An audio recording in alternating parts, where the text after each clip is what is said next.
Eto, mainit na balita. Patuloy na pag-angat ng Gilas Women sa mundo ng basketball ikinatutuwa ng karamihang Pilipino. Meaning ba nito, mas maganda ang programa ng women's team kesa men's team? Yan ang mga pag-uusapan natin ngayong araw. Pero bago yan, like and subscribe lang mga kabady para sa latest basketball news and highlights. Unti-unti nang nagpapakilala sa mundo ng women's basketball ang ating Gilas Women matapos ang magkakasunod na achievements at history na nagawa nila sa loob lang ng maikling panahon.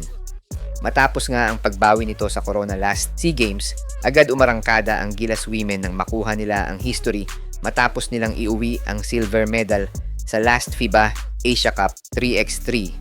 Last April naman ay nagawa naman makabalik ng Gilas Women sa mapa ng World Cup 3x3 matapos naman nilang masungkit ang third place at makuha ang isang slot sa World Cup. Hindi pa dyan natatapos dahil recently lang ay nakuha naman nila ang silver medal finish matapos naman nilang dominahin ang beach games sa China para makuha ang kanilang pinaka mataas na podium finish simula nang makuha ng Gilas Women ang bronze last 2012. Kaya ang tanong ng karamihan, mas maganda nga ba ang programa ng Gilas Women kaysa sa men's? Para sa akin, meron lang kasing isang programa ang Gilas Women simula nang hawakan sila ni Coach Pat Aquino. Imagine, since 2012 pa ata hawak ni Coach Pat ang Gilas Women at never silang nagpalit ng program kahit na marami silang naging struggles over the past years. Solid yung program nila simula sa youth development hanggang mag-senior level yung mga players nila. Imagine yung mga players from under 16 to under 18, sila pa din yung mga maglalaro sa seniors team. Kumbaga nahubog talaga yung mga bata sa program ni Coach Pat over the years. Kaya siguro nagiging effective yung Gilas Women ngayon. May continuity kumbaga, unlike sa men's team na 2 o 3 talo lang, magpapalit na agad ng program. Except with CTC ngayon na nasa 3rd year na niya as Gilas coach pero hindi natin alam kung aabot nga ba siya ng 5 years mahigit gaya na lang ng ginawa ni Coach Pat sa Gilas Women.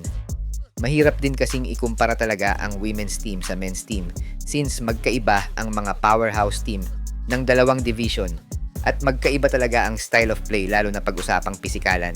Hi guys! Kung naghahanap ka ng legit Gilas jerseys, marami tayong partner stores ang nagbebenta niyan. All you have to do is i-click lang yung link sa gilid ng mga video at magpa-pop na yung mga stores sa gilid. Get yours now guys at huwag kalimutan mag-subscribe kay Overdrive Highlights. Pero sa kabilang banda, hindi kaya ito ang plano ni Coach Tim Cone na gayahin ng blueprint ni Coach Pat Aquino para sa Gilas Men. Remember na minsan nang sinabi ni Coach Tim na matalik niyang kaibigan si Coach Pat at bilib siya sa nagawang achievements nito sa Gilas Women sa loob ng 12 years. Kaya nga ba, mas priority ni CTC ang pagbuo ng long-term program para makabuo ng solid na chemistry sa mga players nito gaya ng sa Gilas Women. Minsan mapapaisip ka na lang what if maging isa sa mga plano ng SBP at ni CTC na kunin si Coach Pat as Gilas assistant coach para masubukan ang programang itinanim niya sa Gilas Women. Tingin nyo mga idol, may chance ba? Sa mga gusto pala manood ng laban ng Gilas sa FIBA World Cup qualifiers nang walang delay at free for life, magbibigay po kami ng free live streaming link. All you have to do is i-like lang po ang aming Facebook at YouTube channel para mabigyan po kayo ng unlimited access sa mga sports games sa buong mundo.